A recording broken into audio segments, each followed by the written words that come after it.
Ассаламу алейкум, урматтуу достор. Турарбеков Маек YouTube каналыбызда мен сүйгөн китеп долбоору уланууда. Бүгүн бизде бир өзгөчө конок. Ошол Япониядан билим алып келген депутаттыкка талапкер, кыргыз деп күйгөн байкелердин бири жети тил билген. Ошо жети тилди билсе дагы кыргыз тилин унутпай, кыргызча сүйлөп, кыргыз элине эмгек кылып келе жаткан байкелердин бири Сейтек Качкынбай байке. Ассаламу алейкум, кош келдиңиз. Алейкум ассалам, рахмат. Азыр биздин көрүүчүлөр менен учурашып, жаңылыктар менен бөлүшүп өтсөңүз. Так, мен эмесе рахмат атайын студияга чакырганыңарга. Бүгүн ишиңер илгери болсун дейт элем. Негизи могу китепке, билимге көңүл бурган YouTube каналдар деги эле ошондой кишилер негизи сейрек кезигет да. Ошого бул кубанта тургандай иш да. Анан кийин биринчи мен өзүм тааныштырып кетейин, балким танымагандар деле көп деп ойлойм. Мен өзүм атым Сейтек Качкынбаев. Мен өзүңүз айтып кеткендей Жапанда 12 жыл жашап жүрдүм. Васида университетин бүтүп келгем. Кесибим боюнча мен чыгыш таануучу, биринчи кесибим. Анан экинчи кесибим боюнча мен саясий экономика боюнча адисмин. Ошол жакта магистратурада докторлук окугам. Жети тил билем. Инстаграмда бармын, Фейсбукта бармын, Твиттерде бармын. Анан кийин ошо бүгүн китеп жөнүндө сөз кылалы дегениңерден өзүм негизи мен көп эле китеп окудум, бирок илим тууралуу бул жерде өзүмдүн окуган, жакшы көргөн бир 2-3 китебим ала келдим. Андан сырткары Жапанда көп окулган романдар жөнүндө ала келдим. Анан негизи Жапанда китеп өзү кандай чыгат, сапаты кандай деген мааниде ошону ала келдим. Анан мектеп окуучулары 5-класстын китептерин ала келдим, өзүмдүн кызымдын окуган китептерин. Бул жерде азыр өзү кыргыз мектепте окуйт, 6-8 мектепте мына кыргыз адабияты деп турат. Жана ошол эле учурда башка эле дагы кыргыз адабияты боюнча жапончо мына китептеринди ала келдим. Мына кыргыз адабияты эмес, жапон адабияты дегенчи, ошол эле. Ол жерде ошо 5-класста жапон тилинде, Жапон мектебинде колдонулган китептердин бардыгын ала келдим да. Аналык катары элечи, алар кандай экен депчи. ГВТси кандай болот, сапаты кандай болот, ошонун жөнүндө дагы сөз кылсак деп ойлодум эле. Анан китептин маңызы тууралуу да анан кийин оюмча сөздүн жүрүшүндө айтып кетем деп ойлойм. Анан кийин манга деп коет Жапонда. Манга деген баягы комикстер да. Бул негизи мен 98-жылы Кытайдан алып келгем. Муну Хаттори деген манга белгилүү да Жапондачы. Хаттори деп коет. Ушул манганын Кытай вариантын алып келгем.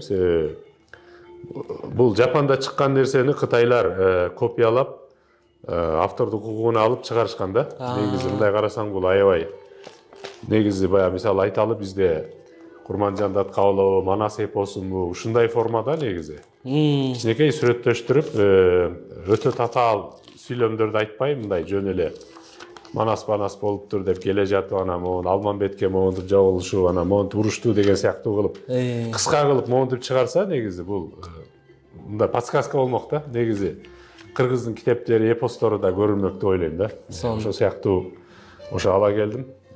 Могу жерде Сакамото Рёма деген Жапондун 19-кылымдагы ошо жаш неме самурай сыяктуу коомдо активист болгон да. Жапонда негизи 19-кылымдын ортосунда коом дүрбөлөк болуп экиге бөлүнгөн. Бирөө бизге жаңы реформалар керек, Европадагыдай, Америкадагыдай өлкө бололу десе, бирөөлөрү жок, биз кылыч менен эле кала берели, ата бабанын салты менен эле кала беребиз деп. Анан ошондо могу жок, салт менен кала берсек Америкага согуштан жеңилип калабыз. Бизге америкалыктардын техникасы керек, Англиянын парламентиндей керек, Германияныкындай армия керек, Швециядагыдай кеме жасоо индустриясы керек деп биз алардан үйрөнүшүбүз керек, биз батышка ачылышыбыз керек деп анан батыш менен дос болгондогу салым кошкон чоң киши да мына Сакамото Рёма деп. Ошо жөнүндө анан кийин могу жерде Санко киши деп коет, классикалык Кытайда роман бар, Үч өлкө баяны деп коет да.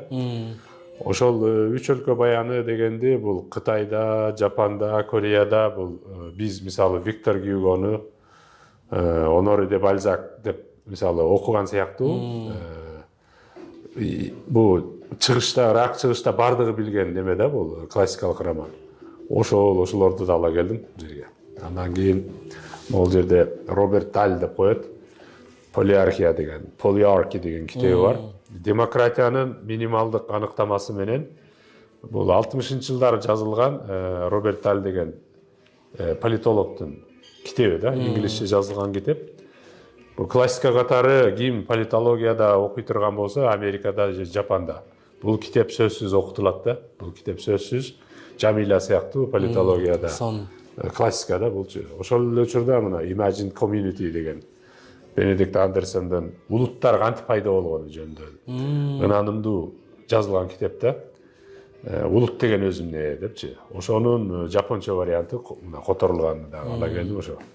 Булар жөнүндө биз акырын сөз кылсак болот деп ойлойм. Эң сонун. Анан сизге негизи эле кайсы багытта китептерди көп окуйсуз? Мен эми кандай десем, китептердин жанрлары көп да. Детектив болушу мүмкүн, жомок болушу мүмкүн, фантастика болушу мүмкүн, көркөм адабият болушу мүмкүн. Эми мен көбүнчө баягындай дүйнө таанымга тиешелүү китептерди көп окудум да. Бала кезимден мен өзү ошондой, кандай десем, баягы бир нерсени сонуркап, аябай билгим келе берчү да. Ошон үчүн философиялык, дүйнө тааным, руханий, илимий китептерди көп окудум. Ошого азыр деле ошого сыяктуу мындай бир нерсени тааный турган, жаңы түшүнүр, мындай бир нерсени ачып бере турган китептер болсо көбүрөөк окуйм. Анан ковид учурунда ошо неме болуп калды. Ковид учурунда орустар айтмакчы, нет худа без добра деп коет го. Мындай бир жаман иш болуп, анын аркасы менен жакшы иштер болот деген сыяктуу. Мурда илгери мен Кытайда окуп жүрүп, 20 жашымда. Мисалы мына Үч өлкө баяны деген китеп, могу роман да негизи, классикалык роман, Кытайда жазылган. Ошонун жапон варианты булчу. Жапондор жазган, жапон тилинде ошону жазган да. Бирок мындай чечмелеп, кыска кылып жазып беришкен. Ошо түшүнбөй койгон китебими муну менен романды окуп чыгып, аябай сүйүндүм да. Ушунчалык эле кызык китеп экен бул. Ошон үчүн классика турбайбы деп мисалы романды да окудум, тарыхый роман. Кеңиз ичинен бөлүшө кетсеңиз, эмнелери жакты? Бул жерде тарыхый роман, бул жерде эмне жөнүндө сөз айтат? Бул негизи адам баласы деген, адам баласынын натурасын ачып берет да. Бийлик деген нерсе бул өтө таттуу нерсе деп айтат да. Бийлик үчүн күрөшүшөт. Үч өлкө, Кытайда үч өлкө болот илгеричи. Ушул үч өлкө бири-бири менен согушуп, баарын бириктирип алам деп, үчөө тең бирин-бири бириктирип алам деп аракет кылып, аягында эч кимди жеңе албайт. Бирок ошол аракет кылып атканда бирин-бири сатып кетмей, бирин-бири алдап кетмей, бийлик үчүн бир тууганын өлтүрүп салмай, бийлик үчүн сүйүүсүнөн кечибеймей, бийлик үчүн балет иштерге барып пакизалыкты сактап кала албаган адамдардын натурасы жөнүндө дагы, жана ошол учурда бекем достук жөнүндө дагы, убадага бекем болуу дагы, өзүнүн мекенине сүйүү деген сыяктуу идеяларды берген да. Ошон үчүн бул мындайча айтканда патриотчулук да бар, мекенге болгон сүйүү дагы бар. Ошол учурда бизде азыр пахта коюу деп коет го. Мактамай, жагынмай, бирөөнү жамандап, анга түртүбөймей сыяктуу ошон интригаларды да аябай сонун жазып берген. Ошон үчүн муну аябай мага окуганда кызык болду да. Буну ковид учурунда окудум, 2020-жылы, 3 жыл мурун окудум да, айтсамчы. Андан кийин экинчи китеп жөнүндө сөз кыла турган болсок, муну Сакамото Рёма деп коет да. Жапандын коому 19-кылымда мындай болгон. Америкалыктардын кемеси Жапанга келет дагы айтат. Жапан өкмөтүнө ультиматум коет. Силер бизди киргизгиле, биз соода кылабыз дейт.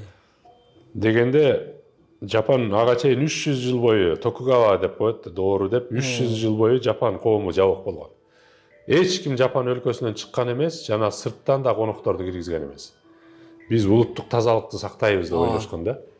Бирок Америка ошентип шарт койгондо, намысына тийгенде биринчи айтышкан, сен кимсиң деп Америка менен урушуп көргөн. Бирок Американын замбиректери, куралдары күчтүү болгон үчүн быт-жытын чыгарган Жапондун самурайларынчы. Анан ошондо Жапондун коомунда чоң сигнал болгон. Биздин кылыч менен бүгүн дүйнө жүзүндө артта калппыз. Биз кимоно менен улуттук намыс, улуттук тазалык, улуттук ариет деп жүрө берсек, биз көп нерседен калып кетет экенбиз деп анан булар Американы барып көрүшкөндө, темир жол менен жүргөндө намыстанганда, биз дагы эле мынтип адамды ташып жүрөбүз депчи. Анан ошондо Сакамото Рёма деген бул жаш жигит ошол неме болгон. Коом экиге бөлүнгөндө консерваторлор менен жаңычылдар, либералдар болгондо бул ортомчу болгон. Эки тарапка тең сүйлөшүп берген. Биз силер деле улуттук намыс, улуттук ариет, улуттук тазалыкты айтып атасыңар, силердики деле туура. Либералдар силерде айтып атканыңар туура. Бирок экөө тең эле биз Жапондун кызыкчылыгы үчүн кылып атабыз. Ошон үчүн кегиле биз чет өлкөгө адамдарды окууга жөнөтөлү. Анан булар парламентаризмди Англиядан үйрөнүп келген, кеме жасоону Швециядан үйрөнгөн, Америкадан, нары Германиянын армиясын үйрөнгөн Франция көөнчү. Ошентип анан Жапонда конституция кабыл алынганда биринчилерден болупчу, 19-кылымдын аягында. Анан ошол Жапондун бүгүнкү өнүгүшүнө чоң себепкер болгон киши да бул Сакамото Рёма деген. Мындайча айтканда биздин азыркы коомго аябай окшош да. Бизде айтып атпайбы баягы биз манас деп эле, манас боюнча эле кала берели, ат минип эле, улуттук таза деп эле кала берели. Булар бузуку батыштар туура эмес. Баягы неме деп атпайбы? Батыштын коммерциялык эмес уюмдарын жабыш керек. Булар агенттер, булар шпиондор деген сыяктуу да. Жок, андай эмес. Бунун баары Кыргыз өлкөсү Жапон сыяктуу күчтүү өлкө болсун деп. Бизде да ошондой ой менен жүргөндөр бар го. Куду ошол замандын өзү да моорекечи. Караңгы заман, Жапондун караңгы доору бүтүп, мындай өзүбүздү модернизация замандашалы, конституцияга өтөлү, парламентаризмге баралы деп аткан бул баягы император системасы ошондо калган, бирок неме калган. Баков деген өкмөтү авторитардык эмес, парламенттик башкарууга өткөндү да. Ошол мааниден алганда бул китеп дагы мындай өзгөчө мааниге да кызык деп айтсам болот. Андан кийин кайсы? Андан кийин мына неме жөнүндө сөз кылып кетейин эми. Мына Роберт Дальден китеби жөнүндө бул Polyarchy деп коет. Мындайча айтканда Polyarchy дегени бул демократия дегендин ошол бир кайсы бир маанидеги сөз түшүнүгү да. Бул кууш мааниде демократияны айткан. Демократия деп өзү эки критерийди айтат бул жердечи. Бирөө бул демократия болуш үчүн атаандаштыкка уруксат болуш керек дейт, биринчиси. Экинчиси саясатка катышуу мүмкүнчүлүгү баарына бирдей берилиш керек деп айтат. Мисалы 1960-жылдары эле Швейцарияда демократия толук деп айтылган эмес да. Швейцарияда атаандаштык болгон менен мисалы баардыгы шайлоого катыша алган эмес. Мисалы аялдар шайлоого катышкан эмес. Швейцарияда элестетип көрүңүз, могу Европада эле. Бул 60-жылдары элечи. Кээ бир өлкөлөрдө мисалы Советтер Союзунда мындай болгон. Советтер Союзунда саясатка да катышса болчу эмес эле. Атаандаштык да жок болгон. Ошон үчүн демократия жок болду деп мисалы ошону айтылган да. Кээ бир өлкөлөрдө саясатка катышканга уруксат бар, бирок атаандаштык жок. Кээ бир өлкөлөрдө атаандаштык бар, бирок бирөөлөрдү атайлап шайлоо болуп атканда дипломуң жок экен, же болбосо мурда бир нерсе болупсуң, же мурда камалыпсың, же болбосо бир нерсе шылтоону алып шайлоодон алып кое берген, бул ушул эрежеге жатпайт деген сыяктуу. Буну эбак эле Америкада, Европада да мындай нерсе болгон да. Биз азыр ошону башыбыздан өтүп атпайбы. Бул мындайча айтканда жашоодон эле алынган нерсе. Роберт Дальдики Polyarchy деп коет. Бул кызык да. Эгер чындап эле ким политологияга кызыкса, окуса болот. Андан дагы эң маанилүүсү дагы бирөө мына Imagine Communities деген, улут деген нерсени айтат да. Баа улуттук бул nation state деген түшүнүк бар. Немедечи, илимдечи. Мындайча айтканда улуттук өлкө деген түшүнүк да. Национальное государство деп коет. Булар кантип пайда болгонун айтат. Роберт Бенедикт Андерсон айтат. улуттар бул жасалма түрдөн келип чыккан дейт. Өзү улут деген башынан эле болбойт деп айтат. Улуттарды улут кылып акыркы формага алып келген нерсе бул капитализм болду дейт. Капитализм кантип улуттарды пайда кылды дегенде 16-кылымда капитализм Европада пайда болгондо, мисалы Англияда, Германияда, Англияда биринчи басмаканалар чыккан. Ага чейин Европада 16-кылымга чейин элдин баардыгы гезит китеп окуган эмес, билесиңер да. Ошондо басмакана пайда болгондо ал жерде христианчылык бар болгон, бирок христианчылыкты көпчүлүк эл окуй алчу эмес да, латын тилинде гана болгон.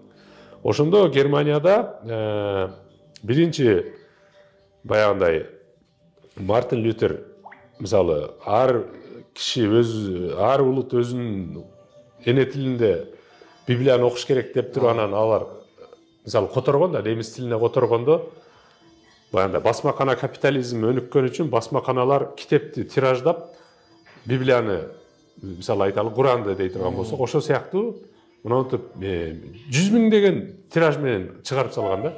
Чыгарганда анан ал Библия бүт Германияга таркаганда анан гезиттер таркаган. Анан элдер окуп, бүгүн 1600 мынчанчы жыл мынанчанчы число турбайбы? Демек Каракулжада дагы бизге окшогон адамдар бар экен, Баткенде да бизге окшогон адамдар бар экен, Караколдо да бизге окшогон кыргыз тилде сүйлөгөн кишилер бар турбайбы? Демек биз бир улут турбайбызбы деп анан булар бирин бири элестетип, биз бир улутка мүчө турбайбызбы деп анан ату баягындай улуттук өлкө ошентип пайда болгон деп айтат да. Бирок албетте бул жерде баягы этни деген түшүнүк болгон, бул этнос деген түшүнүк болгон дейт. Бирок ал улут эмес деп айтып атат. Ал улуттун ичинде кичинекей мындай топтор болгон. Бирок улуттун пайда болушу ошо 16-кылымда анан кийин пайда болгон деп туруп, биз улут деген нерсени көбүнчө элестетебиз дейт да. Мындайча айтканда, эми бул илимге кирип кетсем, албетте бардыгына түшүнүксүз татаал болуп калышы мүмкүн. Бирок негизи улут деген нерсе акыркы формасы бул 16-кылымда пайда болгон нерсе дейт да. Деп жазылган, деп жазылган. Буну илимде эң ынанымдуу деп айтылган баягы конструктивисттик багыттагы бул эмгек да, бул классика. Бүгүнкү күнгө чейин дээрлик дүйнө жүзүндө жок эле дегенде Жапанда, Америкада, Европада Андерсон негизинен эң авторитеттүү, эң абройлуу бул теория да, бунукучу улут теориясы боюнча. Ошон үчүн бул ынанымдуу айтат да, ынанымдуу айтат десек болот. Сон анан адамдардын ар бир адам жашоосунда эле ушундай бир китеп болгон болуш керек. Окуп чыккандан кийин сөзсүз бир жашоосун өзгөрткөн учурлар. Ушундай китеп болду эле сизде? Эми биздин учурда кандай десем, мен жашоомдо бир китепти окуп анан кийин жашоого болгон көз карашым мындай кескин өзгөрдү деп айта албас элем.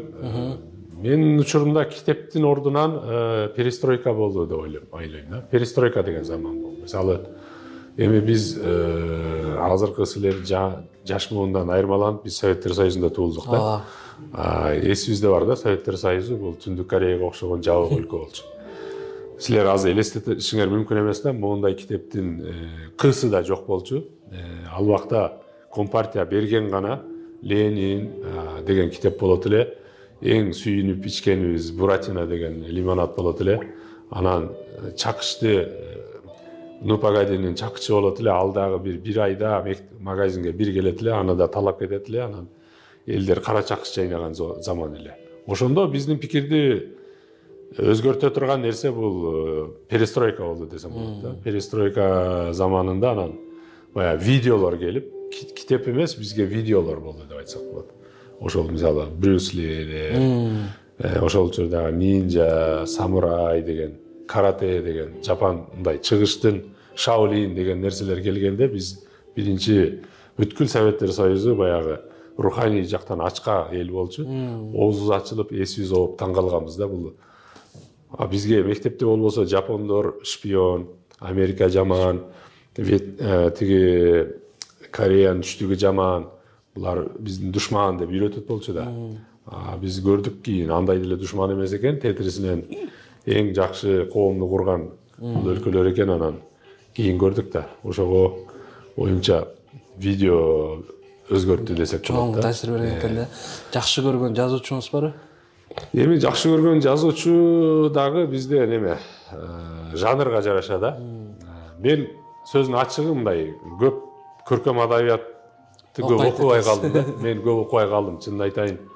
Мен мүнөзүмбү өзүм мындай көркөм адабиятты окуй баштасам эле уйкум келип, бул жалбырак дарактын башынан жерге түшкүчө бир бет кетет да.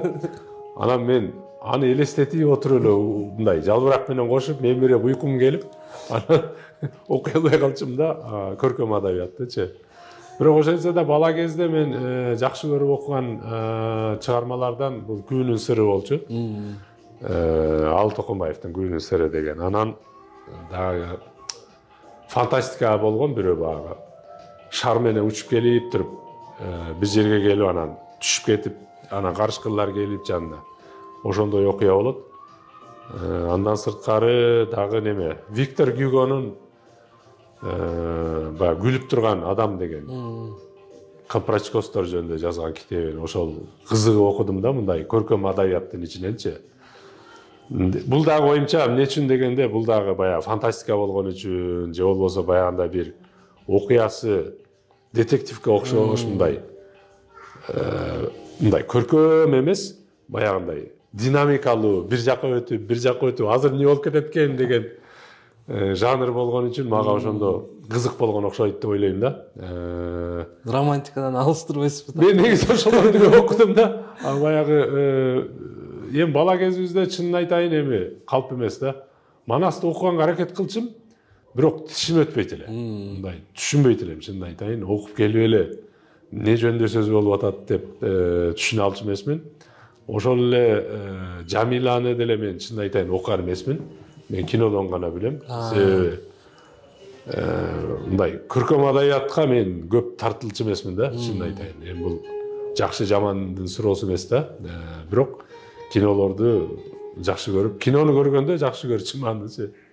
Ошондой болот эле окуялар. Сон азыр китептерди улантардан мурда суроо бергим келип атат. 12 жыл Японияда, Жапон өлкөсүндө жашадыңыз, эмне кызыктар болду 12 жылдын ичинде? Кантип кыргыз тилин унутпай? Эми кандайсам кыргыз тилди унутпаганыбыз эми бул табигый нерсе болду да. Биринчиден мындай болду да, мен Жапонго негизи көпчүлүгү мындай жакшы жашоо издеп, анан чет өлкөгө кетип, ошол жактан паспорт алып калып кете берет го. Мен өзүм эле жөнүндө айтайын, мен Жапонго кетип атканда мен бир максат менен кеткем. Мен эмне үчүн бизге окшош көзү кичинек, салты биздей эле болгон, ушундай эле Азия эли, бирок дүйнөнү дүңгүрөтүп, таң калтырып, эмне үчүн булардын феномени эмне үчүн деп мен илгери Кытайда окуп жүрүп жапон балдарды көрүп таң калгам да. Жапондор ошол учурда эң бай, эң инсаптуу, эң ыймандуу, чын ыклас менен мамиле кылган, напсысын тыя билген, мындайча айтканда эң идеалдуу адамдардай көрүндү да магачы. Анан экономикасы ушундай дүркүрөгөнүккөн, Америкадан кийинки эле экинчи экономика болчу да.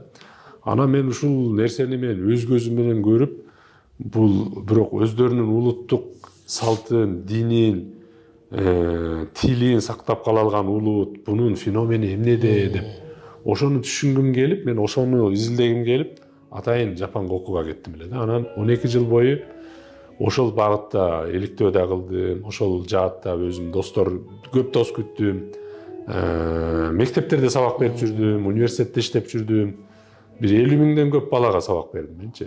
Мындай жапон тилде, жапон балдарына кайра сабак берип жүрдүм. Анан ал жерге кыргыз маданияты жөнүндө да сабак берип жүрдүм да. Анан ошон үчүн менин максатым башынан мен кыргызды түшүнүш үчүн ошо жапондун көзү менен дүйнөнү бир карап көргүм келди да. Балким мен жапондун көзү менен дүйнөнү караганды үйрөнсөм, мен нукура кыргыздын көзү менен дүйнөгө карашты үйрөнө алармын деп мен өзүм ойлодум. Анан ошо 12 жылдай жүрүп, анан кийин түшүндүм, биз кыргыз экенбиз. биз өзүбүздүн элибизге кандай десем баягы кичине торпок деле кичине чөп берсең курсагы тоет да, ошол сыяктуу негизи каалаган эле адамдын спортсмен болсо деле, чемпион болсо деле бир кесе тамакка курсагы тоет экен да. Анан ойлонуп көрсөк, ала турганыбызды алыппыз да Жапанда, көрөрүбүздү көрдүк. Анан эми ушунча алган билимди, ушунча тажрыйбаны аманат кой. Мен барып өзүм өлкөмө да кичине салымын кошоюн деп мен мисалы баса бергем да. Ошого менде кандайчам. Мен мурда кандай сейтек болсом мисалы Жапанга чейин деле ошондой элемин деп ойлойм да. Бирок өзгөрдүм, бир гана менде тажрыйба мол болду деп ойлойм мурдага караганда. Билим алдым деп ойлойм, тажрыйба алдым. Кайсы бир мааниде албетте материалдык дагы абалым оңдолду деп ойлойм. Жапан бул капиталисттик өлкө. Акча табыш үчүн, акча иштеш үчүн да барса болот ал өлкөгө. Ошон үчүн негизинен өнөрдө үйрөндүм деп айтсам болот да. Ар түрлүү баягындай улуттук спортун үйрөндүм. Кендо эле. Кендо деген кылыч чабыш боюнчачы. Кара курдун эси экенсиз. Ошол кендо боюнча ошол тажрыйба алдым. Ошон үчүн тилди да унуткан жокмун. Тетирисинен жапон тили аркылуу мен көбүрөөк кыргыз тилинин ички терең философияларын, ички натурасын да түшүндүм деп айтсам болот да. Биздин кыргыз элинин ошол Жапан өлкөсүндөй болуп өнүгүп кетпешибизге эмне тоскоол болот деп ойлойсуз? Биздин өнүкпөй атканыбыздын негизги себептеринин бири бул албетте бул биринчи себеби оюмча биз эгемен боло албай атабыз деп ойлойм да. Кыргыз өлкөсү эгемен боло албай, мурда Советтер Союзунун учурунда билесиз да, биз өз алдынча ойлонушту, өз алдынча саясат жүргүзүштү өтө жакшы өздөштүрө албай атабыз деп ойлойм да. Биз мисалы эми карап көрүңүз, 7 миллион калк болсо, азыр ошонун 1,5-2 миллионго жакыны мусафир болуп, бактысын чет өлкөдөн издеп жүрөт да. Бул жакшы жашоодон эмес да. Бул биз бир эле өлкөгө көз каранды болуп калып атабыз да көпчүлүк учурда. Мурда көп 1,5 миллион киши азыр бир эле өлкөгө барып оокат кылып атат да. Ал өлкө идеалдуу өлкө эмес да. Ал өлкөдө демократия, же адам укуктары, же экономикалык бир өнүгүү, бир дүйнөнүн үлгүсү эмес деп ойлойм да. Ал жер. Эгер биз ар тараптуу саясат жүргүзүп, өзүбүздүн улуттук уңгубузга кайтсак, кыргыз катарычы, мисалы билесиздер, биз 37-38 жылы кыргыздын улуттук аймактары баары кырылып калган. Биз ошондо биздин духубуз сынган, кыргыздын эң чыгандары, эң улут деп күйгөндөрү, эң элитасы ошондо кырылып кеткен. Ошондон кийин бизге маңкурт саясаты таңууланып, билесиңер Советтер Союзунда Бишкекте, Фрунзе деген шаарда ал убакта бир дагы кыргыз мектеп болгон эмес. Бизден айырмаланып, айталы Грузияда, Ташкентте, Өзбекстанда, Арменияларда өздөрүнүн улуттук жазуулары, улуттук мамлекеттик тилдери мектептерде сакталып калган да. Ошон үчүн мисалы Грузияны калган элитасы грузинче сүйлөйт. Кыргызда биз Бишкекте туруп алып, биз эки улуттайбыз да. Кыргыз тилдүүлөр өзүнчө бир улуттайбыз, керек болсо 3 улуттайбыз. Орус тилдүүлөр бир улут сыяктуу, анан жаңы конушта жашап аткан айылдан келгендер дагы бир өзүнчө бир улут сыяктуубуз да. Эми негизинен ошо кыргыз менен киргиздер бир улут боло албай атканыбыз кызык да, мисалы. Ошо сыяктуу тоскоолдуктар бир топ деп ойлойм да. Анан эми албетте биздин тандаган саясий экономикалык системабыз дагы бизге бир топ тоскоолдук болуп атат деп айтсам болот. Жакшы. Кендигибиз кесиле эле экен да. Эми аракет болуп атат, оюмча ошон үчүн мына жаңы муун биз силер оюмча буну биз бир туура нукка алып кетишибиз керек деп ойлойм да. Жакшы. Анан ушундай тажрыйба топтоп, билимиңизди топтоп Кыргызстанга келип, азыр бир мамлекеттик жумушка аттанган жоксузбу аракет кылып? Эми кандай десем, өлкөңө, элиңе кызмат кылыш үчүн мамлекетке барып кызмат кылуу бул ошол кызматтардын бир 50 кызмат болсо, ошонун бир эле формасы да. Мамлекет аркылуучу. Мисалы биз ансыз деле мен билими, илимий дават деп коем. Мен 40 район болсо 40 районду кыдырып чыктым бардыгын. Азыр деле кыдырып эле жүрөм, ошо жаштар менен жолугуп, ал жаатта иштеп жүрөбүз. Андан сырткары мен өзүм Бишкек ишкерлер клубунда директормун. Биз кандай десем, экономикалык өнүгүшкө салым кошо турган мыйзамдарды түрткүлөп, же болбосо экономикага тоскоол болуп кала турган жаңы мыйзамдар кабылданып атса, жок, мындай кылсак экономика жапа чегип калат, бизнес кыйналып калат, салык төлөөчүлөрдүн саны азайып кетет, бюджет кыскарып кетет. Аны мындай кылбайлы деген сыяктуу ошол жаатта дагы мындай салымыбызды кошуп жүрөбүз.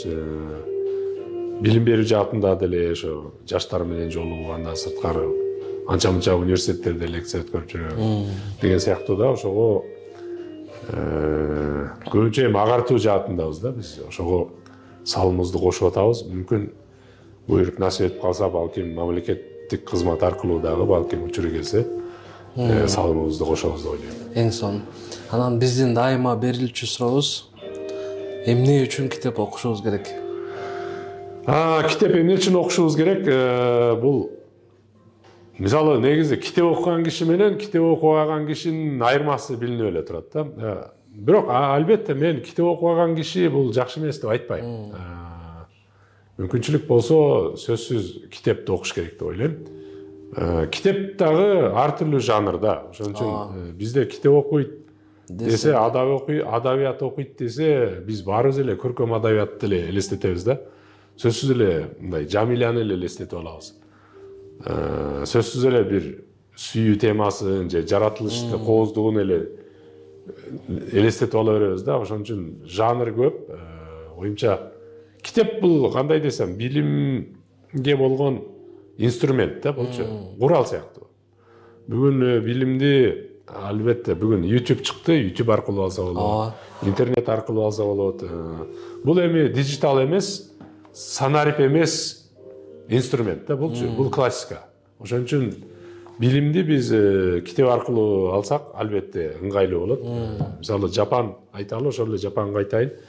Мына дүйнөдөгү эң чоң экономикалардын бири, ушунчалык өнүккөн, цифровизация өнүккөн өлкө, бирок ошого карабастан мына китепти карабайлы. Мына блокнот сыяктуу да. Мына кичине бүктөп койсоң болот, мына чөнтөгүңө салып койсоң болот.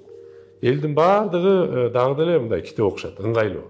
Ичине кирсең, мына кооз, мындай сүрөттөр менен, оңой мындай блокнот сыяктуу да. Бирок бир роман бунун ичине камтылган. Ошо сыяктуу эгер бизде дагы мүмкүн китеп индустриясы мындан ары өнүксө, ушундай болот. Балким көбүрөөк окуй беле дегеним да. Ошого китеп бул билимдин немеси да, кандай десем, булагы десек болот. Ошон үчүн китепти окуш керек, сөзсүз. Эң сонун. Келесі кийинки китеп менен. Кийинки китептер жөнүндө сөз кылайын эмесе.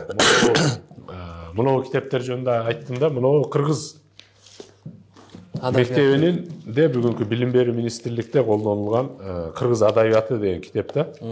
Эми биздин жөндөмүбүзгө жараша, мүмкүнчүлүгүбүзгө жараша албетте бул китеп жакшы деп ойлойм. Бир гана мына катуу бул китепчи. Ошол эле нерсе мына Жапандын кокуго деп турат, мамлекеттик тил деген сөз да булчу. Мындайча айтканда жапон тили же кыргыз адабияты деген эле сыяктуу, жапон тил адабияты. Буну мен баягы кызым да окуйт да. Жапон билим берүү министрлигинен жылда алып турам. Мисалы 5-класс үчүн чоң кызым параллелдүү муну да окуйбуз биз. Анан түштөн кийин жумасына 2-3 жолу мен өзүм да сабак берип турам кызымачы. Эки кызыма тең. Анан муну карасаңыз, муну барактары кооз, жумшак, муну китеп мындай ыңгайлуу да колдонгонго. Мисалы айталы муну, анан кийин бардык эле китептери жумшак эмне ыңгайлуу да. Муну мисалы Таноши Рика деп турат, мындай сонун илим деп турат да. Бул илим жөнүндө китеп мисалы. Мына жерде илим эмне мисалы Галилей жөнүндө, эмнелер жөнүндө мисалы илим деген өзү эмне, космос эмнеден турат, аралдар эмнеден турат, деген сыяктуучу мына жерде камсыздандыруу, ден соолук камсыздандыруу. Мына 5-класста, 4-класста элдер, балдар билет да камсыздандыруу эмне экенин. Мисалы КТК дейт. Мына үй бүлө деген сабак мисалы. Карап көргүлө. Мына үй бүлө деген эмне мисалы. Тамак, туура тамактануу мисалы. Бул 5-класс бар. Жапандын улуттук тамагынын рациондору структурасы эмнеден турат мисалы. Мисо ширүү, күрүч, шорпо, чөп, туздалган чөп, балык сөзсүз кирет да, онигири мисалы. Ошо окшош. Кухняда нелер колдонулат, бычакты кантип кармайт деген сыяктуу мына үй бүлө деген дагы мына шорпонун структурасынан бери бар. Мисалы бизде ушундай барбы? Повар болуп чыккан. Кабырга болсо, мисалы кабырга шорпого кирет, шорпонун ичинен кандай витаминдер бөлүнүп чыгат, анан ал кантип ден соолукка пайдасы бар деген нерселер сыяктуу. Мисалы шорпонун түрлөрүн дагы мына чечмелеп берген. Жапанда өскөн чөптөр, мисалычы. Мындайча айтканда практикалык, реалдуу жашоодон алынганда жөн эле баягы кандай десем, баягы карышкыр менен эле коён уруша бербей, же болбосо баягы же карышкыр деле дайым бизди өлтүрүп сала берет го. Эң жаман жаныбар го. Ошондой эле боло бербестен, мисалы мына сүрөт тартуу деген зугакосаку деп турат. Мисалы сүрөт, кол эмгек деген. Мисалы оюн немелерди кантип жазса болот, андан кийин мына алгачкы мектептин картасы деп турат. Шогаксейно чизичо. Мисалы мына дүйнө карталары, мисалы мондай кооз көрсөтүлгөндө Кыргызстан барбы деп. Айталы мисалы Жапандын ар бир районунда айталы, бул жерде айталы неме дейли, Лейлек району дей турган болсо, Лейлектин бирактан Исфана каерде, нары Кулунду каерде, эмне деген сыяктуу бизде ушундай карталар барбы? Билбейбиз да бизчи. Булар жапондор өздөрүн ийне жибине чейин мына инглиз тили, андан кийин адеп деген китеп. Доотоку деп турат, адеп деген. Ыйман деген сабак сыяктуу да бул, бирок доотоку адеп деген сөз. Оң ачылат экен, бул тетир ачылат да жапондук ошо.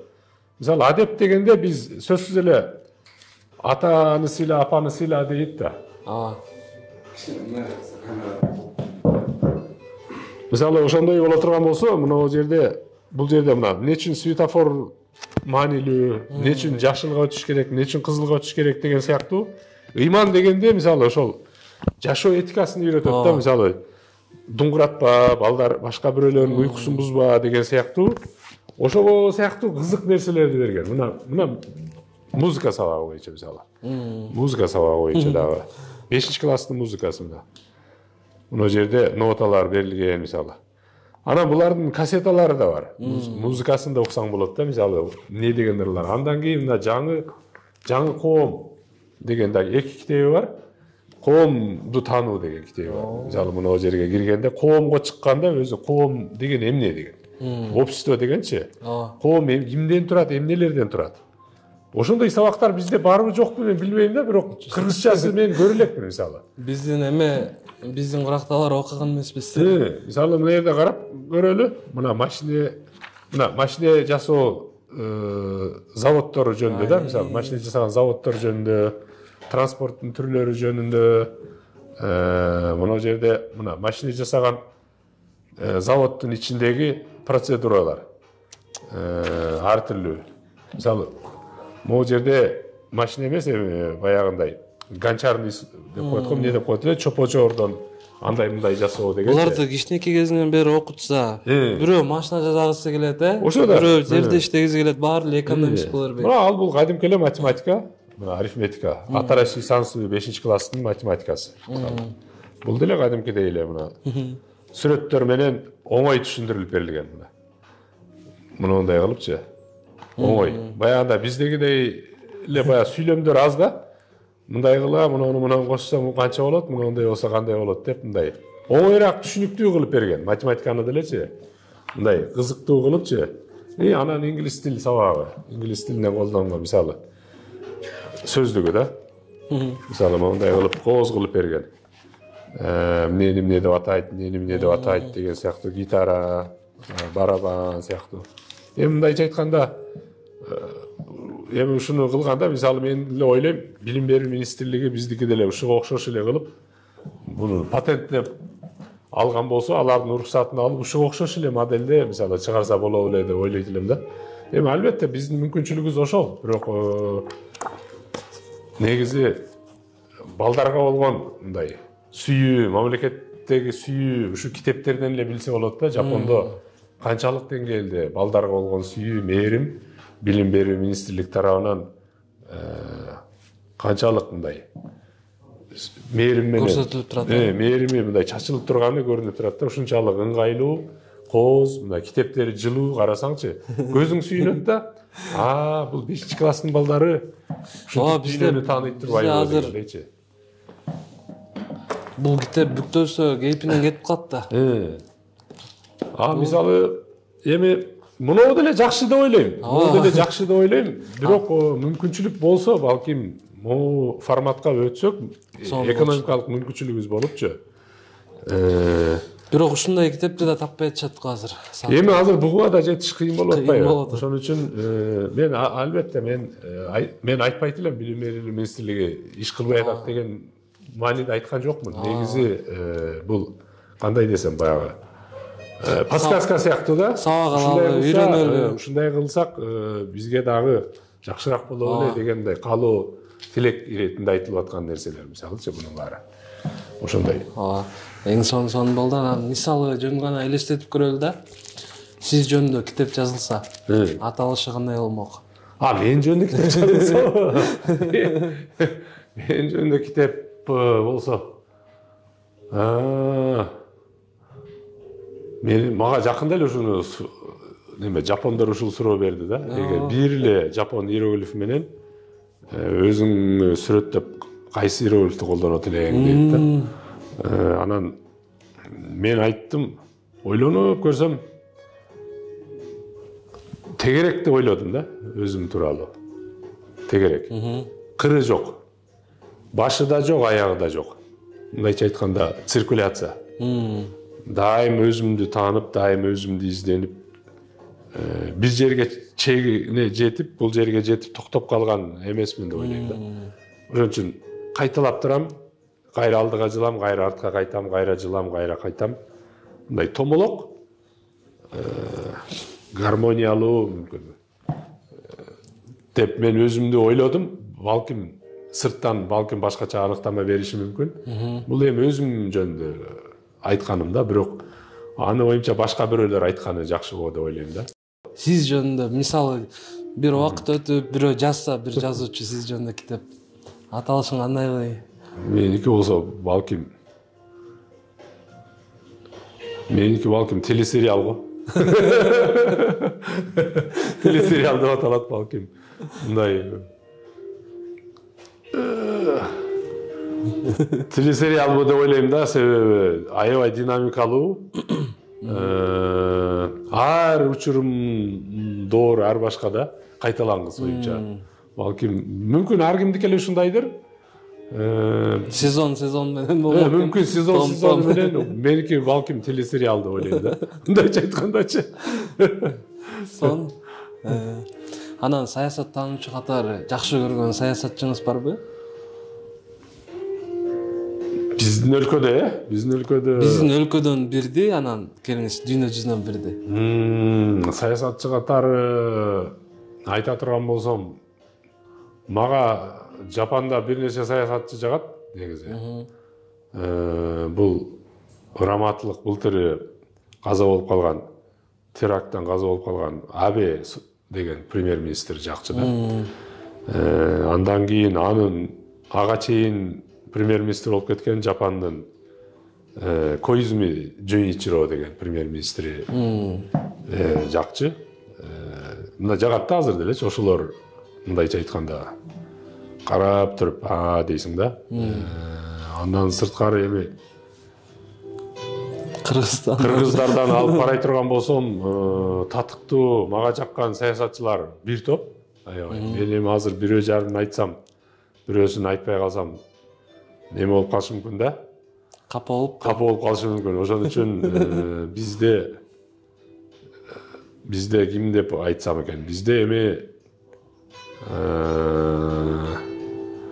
кыргыздын муну кандай десем, кыргыздын эгемендигине салымын кошуп жүргөн кыргыздын өз алдынча болушуна аябай чоң салым кошуп жүргөн кишилерден мен 2-3 кишини айтайын эми. Мындай саясатчыларды айтпайын, атайын. Алар капа болуп калбасын. Макул. Саясатчы эмес кишилерден айтсам, оюмча ушу Салижан Жигитов го. Салижан Жигитов, андан кийин азыркылардан Эмиль Виталиев деп айтам. Ушу биздин чындап эле туура жолго насаатын айтып, көрсөтүп жүргөн кишилерденчи Доорон Аксакалды айтсак болот учурунда. Эми ал киши саясатчы эле, бирок саясатчы эместерден да. Андан кийин эми бизге үлгү болуп жашыруун ар түрлүү темаларды айтып бизди дүйнөгө таанытып келген албетте Чыңгыз Айтматовдун эми орду ал башка да, эми ал кишини оюмча талашсыз деп ойлойм да. Эми ал киши талашсыз деп ойлойм. Андан сырткары Топчубек Тургуналиевди да мен мектеп учурунда өзгөчө баалайт элем. Кыргыздын мындайча айтканда ошо кишиден шыктанып, ошо кишинин сүйлөгөн, таза кыргызча сүйлөгөн идеяларды айтканын, эгемендик жөнүндө айтканы ошол кишинин учурунда аябай мага таасирдүү болду. Мектеп окуп жүргөнүмдөчү. Албетте Төлөбөн Касымбековду айтышыбыз керек, бизге калтырып кеткен мурасы. Келкели, сынган кылычы, бул кандай ичинде идеялар жатат, Эми бир нече дагы айта берсе оюмча өтө көп деп ойлойм да. Эң сонун. Анан депутаттыкка талапкер койгонуңузду билебиз. Талапкерлигиңизди койгонуңузду билебиз. Мага кызык да, мисалы депутат болсоңуз биринчи эле кайсы мыйзамды көтөрүп чыгат элеңиз? Мен өзүм деле ошо талапкер болуп атканымда эле биринчи мен баягы программаларым башында сабында могу турган азыр бизге мектеп жетишпейт депчи. Азыр 400 миңден көп бала мектепке муктаж экен да. Эгер бир бала бир мектепте эгер айталы канча десек 2000ден же 1,5 миңден 2000ге чейин да бир мектепте 1,5 миң бала бир мектепке барат деп эсептей турган болсок, бизде азыр 1000ден көбүрөөк мектеп жетишпейт экен да. Буну мамлекет куруп бүтө албайт да өзүчү. Себеби быйыл өзү болгону 42 мектеп куруп элге берди деп айтып атат да мамлекет. Демек, эгер жылда 40тан мектеп бүтүп турса, 10 жылда зорго 400 мектеп бүтөт. Бирок 10 жылда адамдар 10 жылда калып биз мүмкүн 9 миллион болуп калабыз. Ооба да. Эч качан куруп бүтө албайт да өзү. Анан эгер бирөө карыз берип 1 миллиард долларга бир мектепти куруш үчүн 1 миллион доллар кетет. Мисалы, жакшы заманбап мектеп. Эгер 1000ди курсак 1 миллиард доллар да. Буну куруп бүтүш мүмкүн эмес.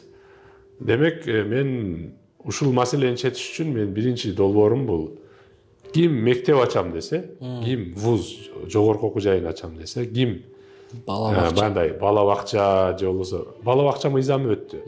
Ошо сыяктуу ким мектеп ачам, ким окуу жай ачам, ким тил үйрөтүүчү баягындай курстарды ачам десе, лицензияны 1 жуманын ичинде бере тургандай кылып, мамлекет оңой эле бере турган мыйзамды сунуштайын деп жүрөм да. Ошондой болсо, бизде азыр менчик 1000деген мектеп пайда болмок да. Азыр бизде 2300дөй мектеп бар, анын 10%га жакын 10го да жетпейт экен. 8-7% эле мамлекет менчик экен. Менчик. 2100дөй, 2300дүн 2100 канчасы мамлекеттик экен да. Биз бул темп менен куруп отурсак эч качан жетип куруп бүтө албайбыз да. Ошон үчүн эгер куруп бүткөндө деле 1 миллиард доллар бирөө карызга берип, жаңы 1000 мектеп куруп берсе деле, ал жерге биз жок дегенде 40 миң мугалимди да жалдап алышыбыз керек болот да. 40 миң мугалимдин 12 ай бойлуу айлыгы бар. Ал мектептер жылда эскирет бюджеттен кайра аларды ремонтко акча бериш керек. Анан кайра эле мондай китептерди чыгарыш керек мамлекет. Мындайча айтканда, бюджетке кайра эле чоң салым жүк болуп, мамлекет кайра өзү туткун болуп кала берет да. Ошон үчүн Оюмча азыркы калган мамлекеттик мектептер кала бериш керек. Жаңы ким мектеп ачам десе, салам курам, ачам десе, аларга тоскоолдук болбой, алы бергиле мына, ачы бергиле. Бизге партнер болгула дей тургандай мыйзамды мен биринчи кезекте ошо мыйзамды сунуштайт элем да. Эң сонун экен. Анан биздин көрүүчүлөргө дагы бир 3-5 китеп сунуштап өтсөңүз. Окугула деп. Окугула деп, эми 5 китептин арасынан болду. Биринчи эсиме келгени бул неме болду. Быйыл презентациясы болду баягы. Эмне үчүн айрым өлкөлөр өнүгөт, эмне үчүн айрым өлкөлөр өнүкпөйт деген мисалы неме бар да. Робинсон деген Илимпоз жана Ажемоглу деген Дарон Ажемоглу деген баягы түрк тектүү Илимпоз бар, ошонун китебин окугула деп айтат элем да. Азыр кыргыз тилинде чыкты. Кыргыз тилине да калтырылды. Анан биринчи ошону сунуш кылат болчумун да. Анан кийин экинчи колдон келсе ошо муну эгер илимге кызыккандар болсо муну Роберт Дальдын муну орусчасы деле бар боюнча полиархия деп которулган деп жүрөт. Мен орусчасын көрө элекмин, бирок бар деп жүрүшөт. Могу китепти окуса болот. Андан кийин тиш өтсө муну китепти дагы мисалы Imagine Communities деп коет, мындайча айтканда элестетилген жамааттар деп которулат да. Бул жамааттардын чоңу бул өлкө деп айтылат да, мамлекет деп айтылат. Ошого муну окуса болот, илим жактан алсачы. Анан бир роман айтыңыз. Андан сырткары мен баягы бала кезде окуган ошол Виктор Гюгонун «Человек, который смеется». Ошону айтмакмын. Анан дагы кайсы китепти айтса болот. Анан албетте Келкелди айтыш керек оюмча. Сынган кылычты сунушту айтып болчу. Төлөн Касымбековдун Сынган кылычын терең маанисин түшүнүш үчүн ошонун ичинде импликация мааниси да. Ошону окуса деп ойлойм, кайсы бир маанидечи. Эң сонун. Зейтек байке, бүгүн бизге атайын убактыңызды бөлүп, келип, ошол Жапон өлкөсүнүн атайын китептерди салыштырып, дагы илимий китептерди айтып бергениңизге терең ыраазычылык.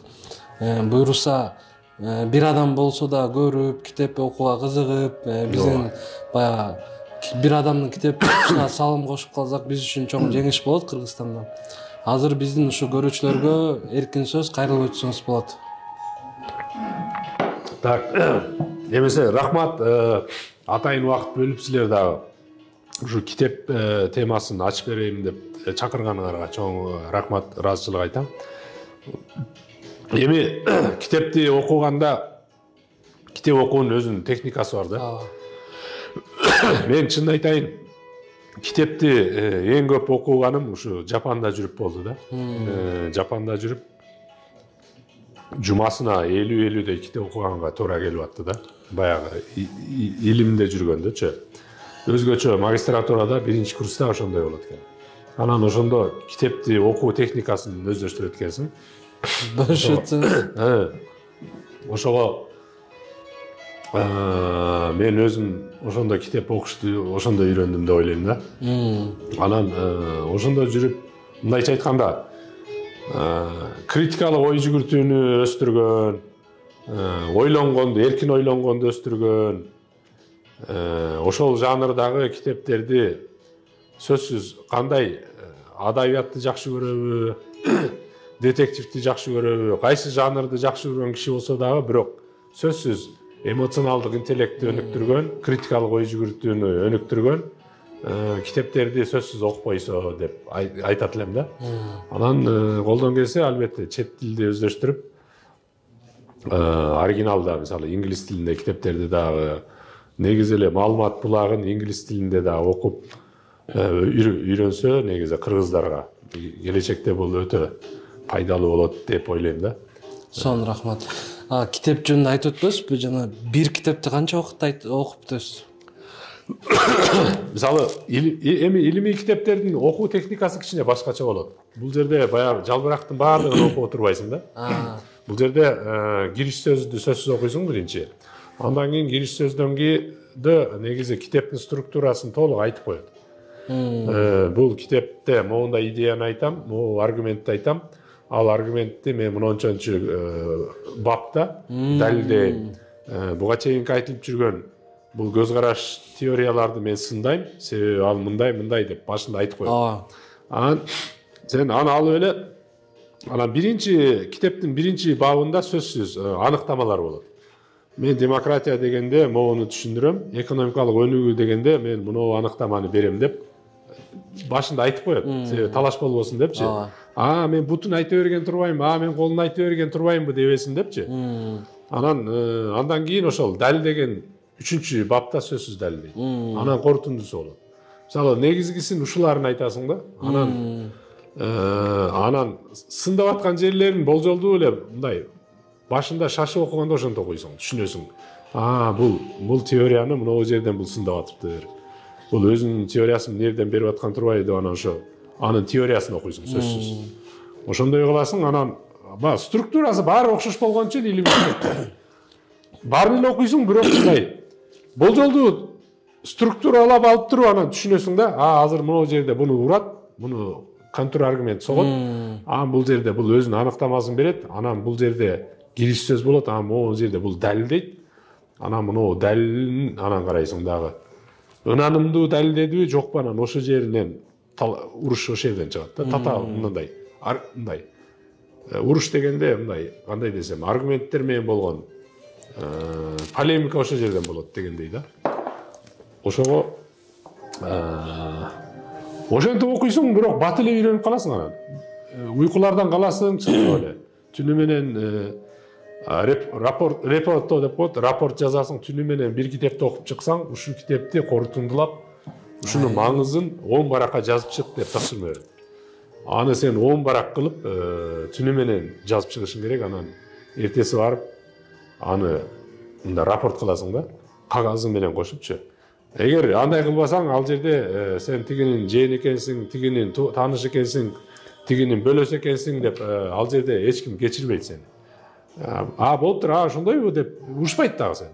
Баа албай каласың, сен баа албай калсаң, сен стипендия албай калышың мүмкүн, же кийинки жылга калып кетесиң да.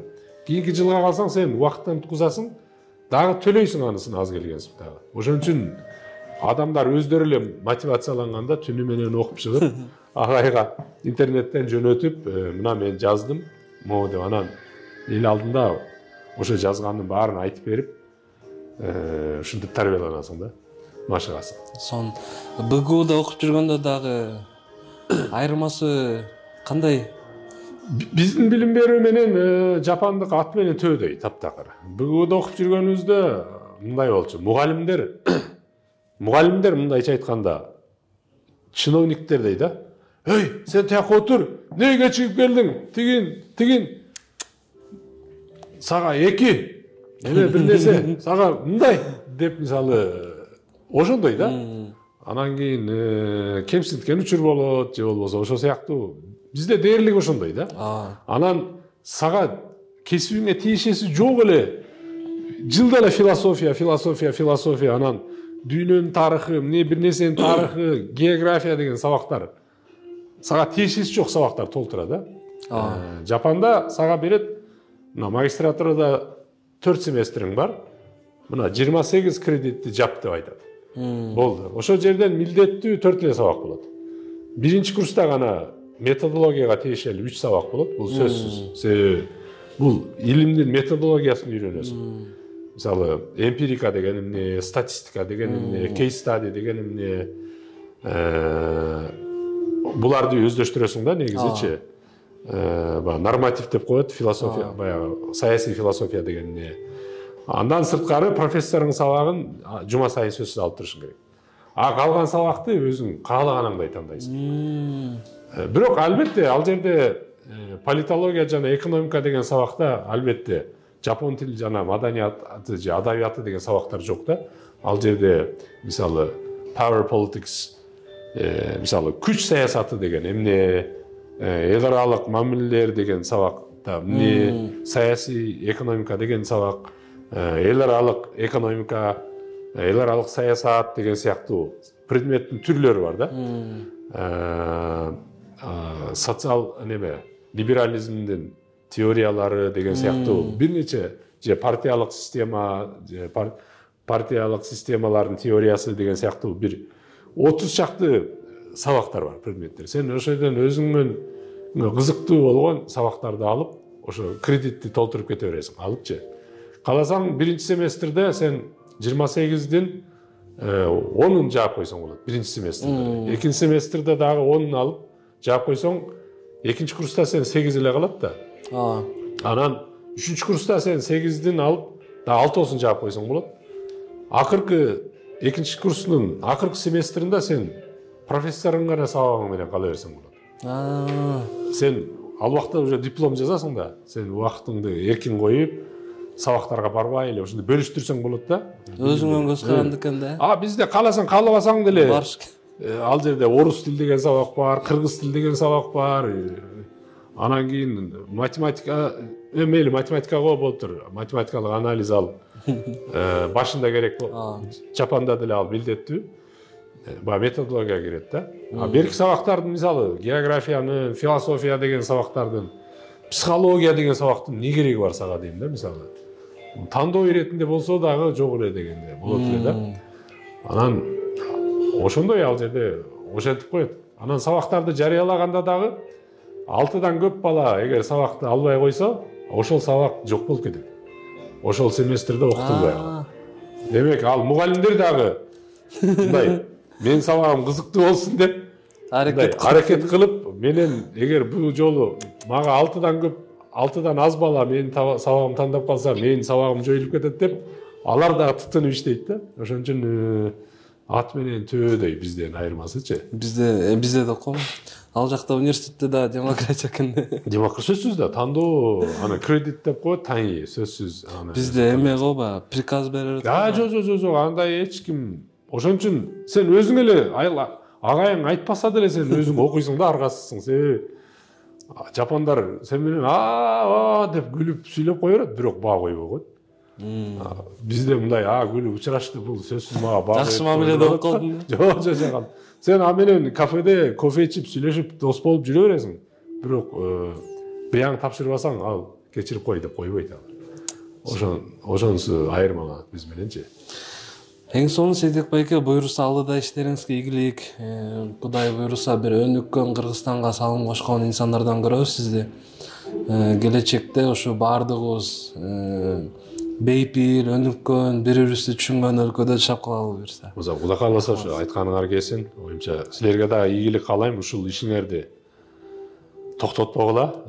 Ушу билим берүүгө, китепке арнаган эфириңерди уланта бергиле, ийгилик каалайм. Оюмча келечек биздин колубузда деп ойлойм. Рахмат.